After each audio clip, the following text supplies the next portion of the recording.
All right, we're going to try one more time to try and get this to work. You want to cut that out. Oh, so no, I never cut those things out. I'm actually known for doing that, for continuing everything. And it's part of my, because I do political reporting, that people always accuse you of trying to cut out something that's unfavorable. So I make it a point to just put things out there and let people see them as they are. But as they are, we were talking about the cocktail tables that you're... Cocktails go. The cocktails to go. Cocktails go. Now you have to say cocktails go. I picked up that a-go-go term. I ripped it off of somebody in Texas that was doing the pinball show, and he was calling it pinball's a-go-go, I guess. And I thought it was so wretched that I would pick it up too. I mean, it's pure 60s. You know what? So I started using it. I borrow things from everybody. I do a lot of eye pokes and stooges and slaps and Debbie Downer noises. So I figured, man, you know what? I'm going to rob this. So, and it was pinball related. But anyway, we put out these videos where we sell stuff, try to sell games at a much lower price than retail. Some people think they're still too high. Who cares? But I figure, well, I'll put that out there. It turns out that in almost every case, whenever I put a bunch of these videos out, these special bargain basement videos we call them, I sell 3/4 of the machines after about 3 months, sometimes even more. We accumulated a bunch of cocktail table games. Now, cocktail video game were made in only 2 styles. Technically, I could almost say 3, but let me run through the 2 popular styles. Style 1 was a Japanese origin. It was a rectangular table with 2 steel legs, in most cases adjustable, so you could raise the tables up and down. They play across from each other, so you sit on the long end of the cocktail. Now, the downside of a rectangular table like that is that invariably they usually only have a 13-inch picture tube, where the Bally Midway cabinets, which is what everybody wants, are not adjustable legs because they're a solid wood cabinet. You play across from each other on the short end. It can hug a wall like the other table can, and 2 chairs against the wall doesn't stick out that much. The cocktail table is only 20 inches wide, that version, and it has a 19-inch television. So those games, those specific cocktails we keep because they're either rebuilt as they are, a single game as Pac-Man or Rally X or Frogger, or we put a multi-cade system in it, which has 60 classics. 95% of the cocktails we sell are multi-cades. They don't want just one game. That's all it has, one game. That's all they had for 40 years, 35 years. Things are different now. So anyway, he's waiting for the Cocktail A-Go-Go video where I'm going to try to get rid of a whole bunch of those steel leg tables because I'm never going to use them. And they're sitting on the shelf and they should be in your house. Well, actually, they could actually be used as a table, too. Yes, you could. That you could get them. People have used them and they've thrown a rag over like this. And so your mother, you can just say to your mother, well, we got a table.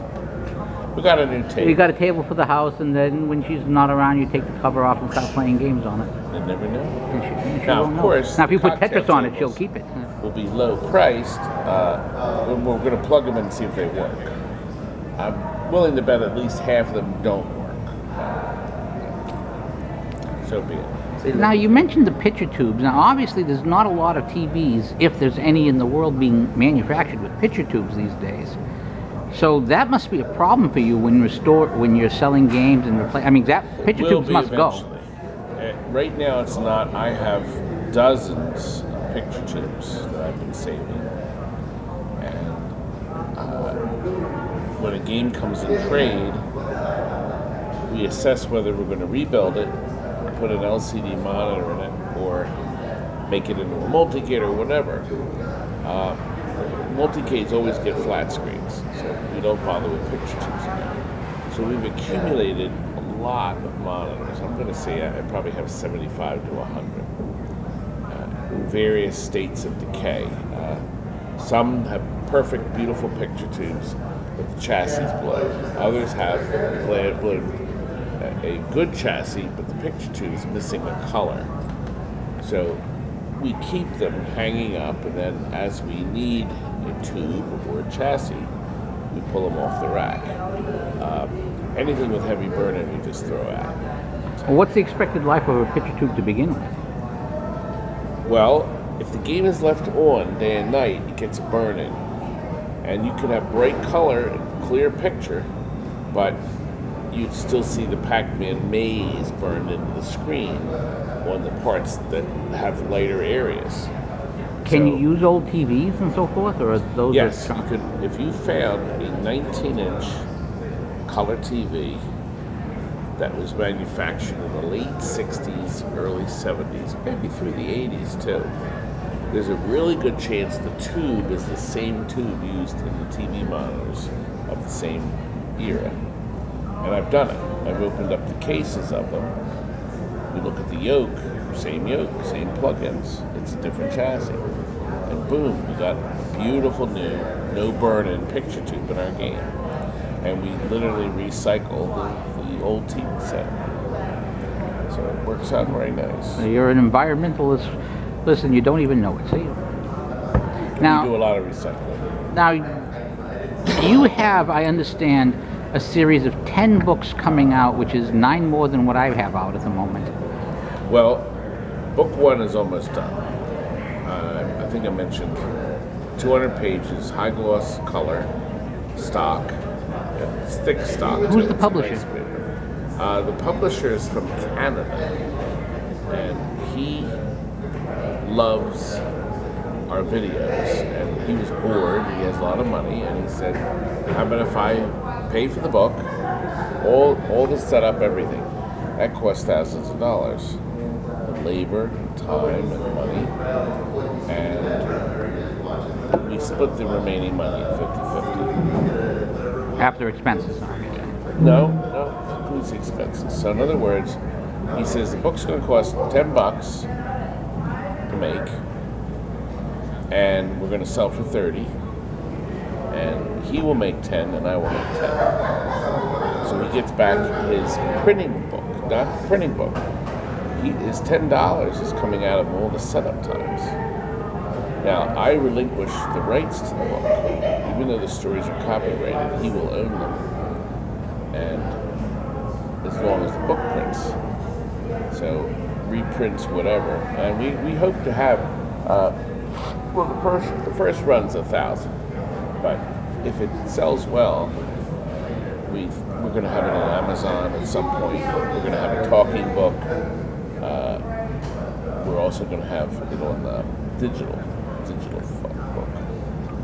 And if people like it, I think almost anybody would.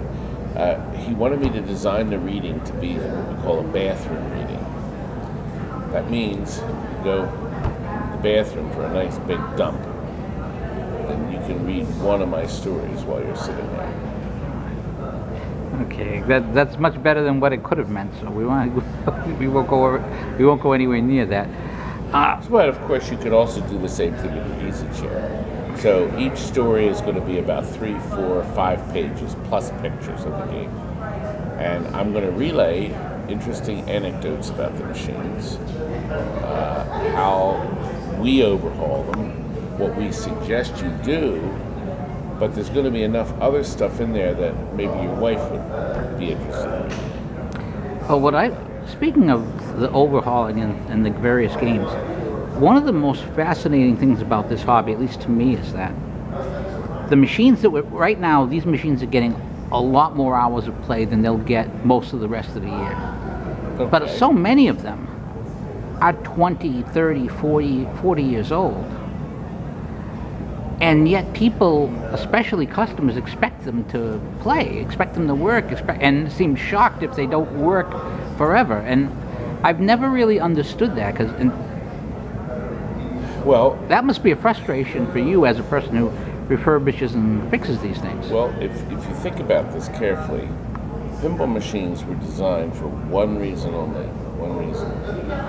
The reason was to make money for the man that bought it, not for the man who bought it to enjoy playing it, not for the man who bought it who says, isn't this nice? I have this pinball machine.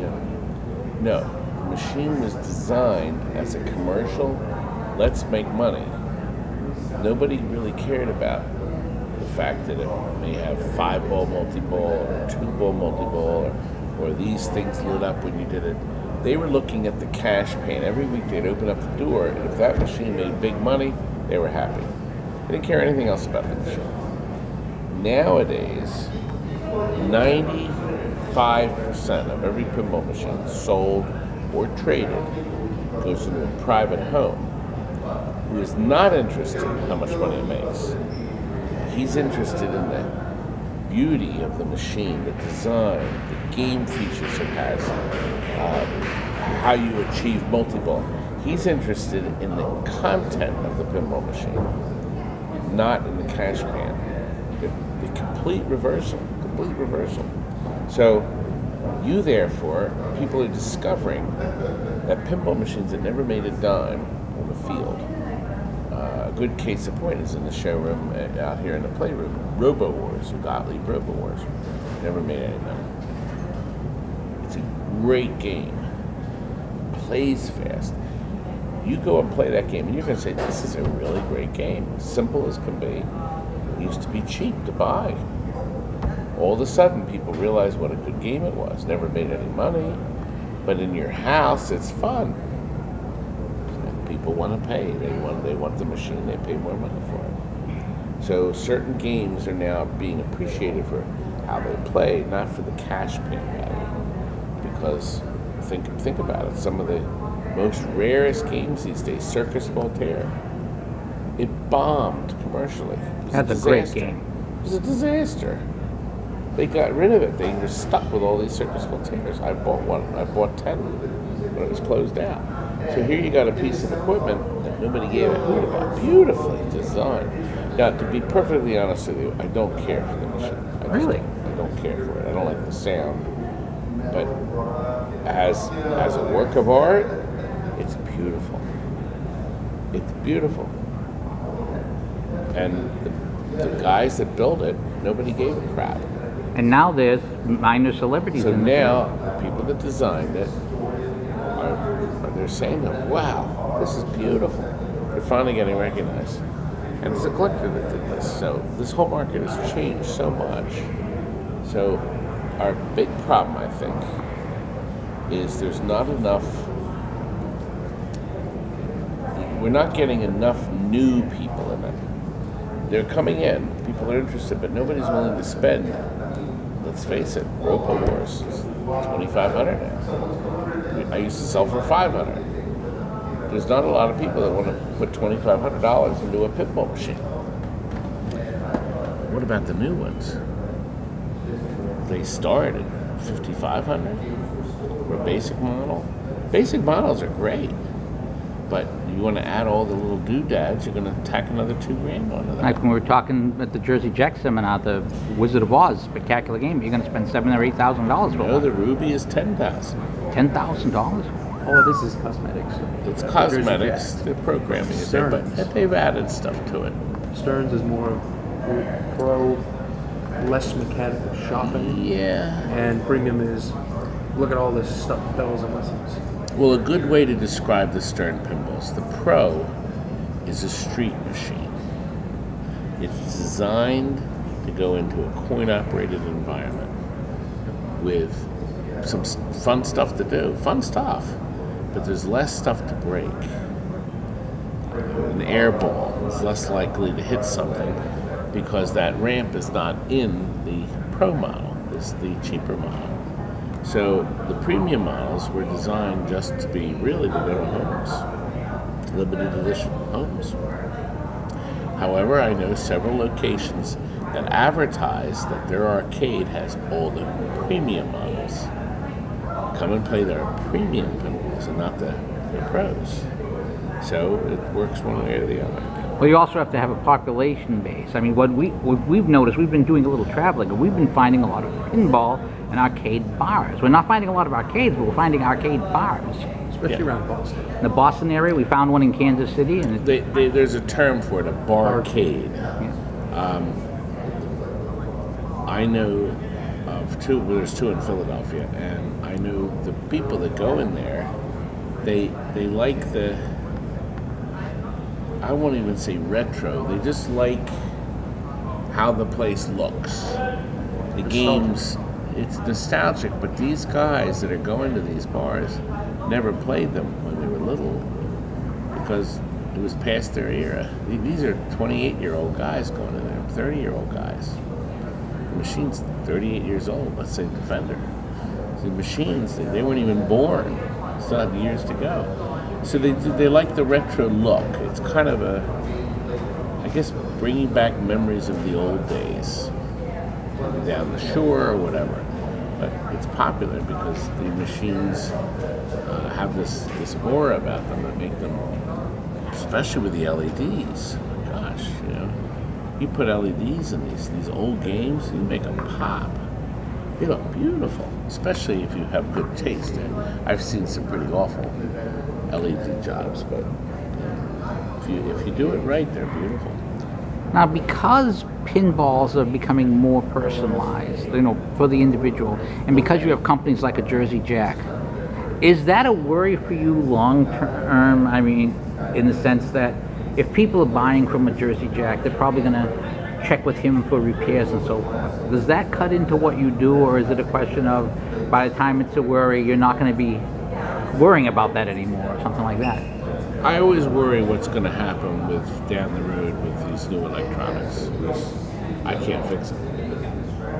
I don't know anybody that can. We've got surface mount technology.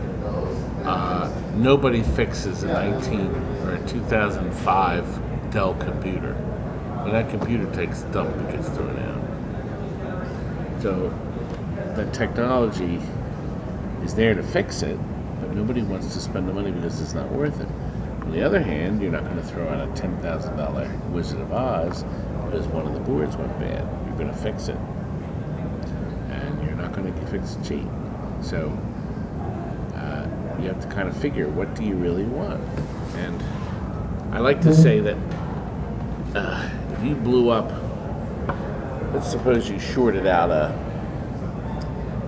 lamp transistor, let's say on Monster Bash, 1998, 1997, I think maybe. Anyway, you short it out, blows out the transistor, you see a little smoke in the backboard. But you know what? You take the driver board out, you change the transistor, maybe the resistor, game works again. Total out of expense cost is $2. Now, a brand new game, a Wizard of Oz or Jersey Jack, anything really, not Jersey Jack, Stern, anything after 2014 employs complete surface mount technology. Unfixable. Not fixable. So if you have a big board like this and has a whole bunch of LEDs on it that change colors or whatever, and the 4 times LED goes out, that's that. If you want that light to light again, you got to buy the whole board. And the boards start at $200. So if you blow a bulb out on your game, you have to buy a new board. That's incredible. That's the way it's going to be. And you know what? Nothing improves with age.